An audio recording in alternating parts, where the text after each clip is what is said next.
And it Yes. and the Bullet Club to me has exceeded anything that everyone thought could happen because suddenly you'd go to stores in the mall and there are Bullet Club shirts. Yeah, And and it's funny you bring that up. Yeah, because I got a job at Hot Topic when I was 14 years old, and always being a big wrestling fan. My boss at Hot Topic, like we would always have that kind of bond about wrestling, and he was very supportive of my getting into training and mhm. taking time off work for it and all that sort of thing. So we used to talk about those dreams a lot, a whole lot. And then when I moved to Ohio and I was wrestling was going well for me, all of a sudden Bullet Club shirts show up at Hot Topic, and pro wrestling tees, Yeah. different shirts from pro wrestling tees start showing up at Hot Topic. So it was just like me getting close. When I was 14, I used to have a dream of seeing my T-shirt up on the wall that I sold shirts on one day, and slowly that gap is closing. So That's outstanding. That's a great story because as you brought it up, Hot Topic was the store. You said it, not me. So, but yet here we are, Bullet Club. You're part of this group, and if you look at any company in the wrestling industry, it doesn't matter where you are located in the world. Bullet Club is in every single one of yep, them. And to me, in the world of professional wrestling, I never thought the Bullet Club could leave one spot and go to all the spots. It's an amazing traveling brand now. How does it feel, though, to be part of it? Because this is something you never heard of. Factions don't appear in every company, they every only appear single in one. one company.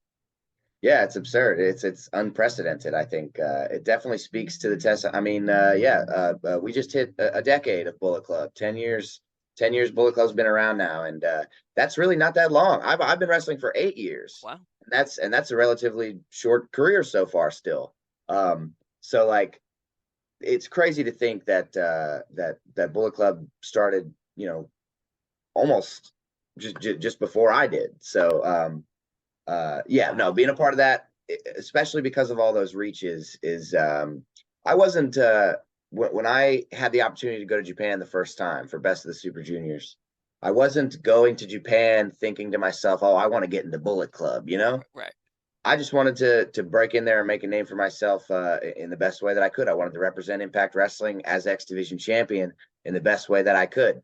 And when the opportunity for Bullet Club showed itself, while I was there in Japan, it was kind of a no brainer.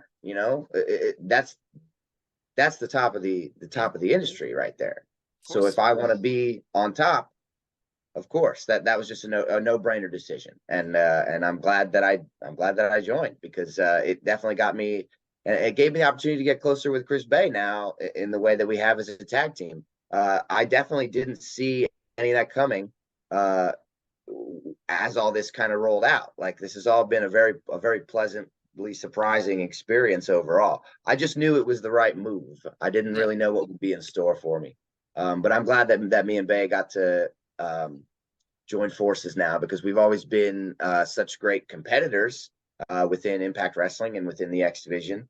Uh, so it was just like a mutual respect between the two of us. No hate, but we were competing. Yeah. We were competing for a spot.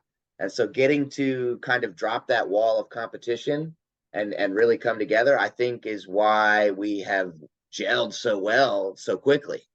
It took the Motor City Machine Guns 3 years as a tag team to win the TNA tag team titles. We have not been teaming for 3 years, and here we are, tag team champions, and we beat the Motor City Machine Guns to do it. So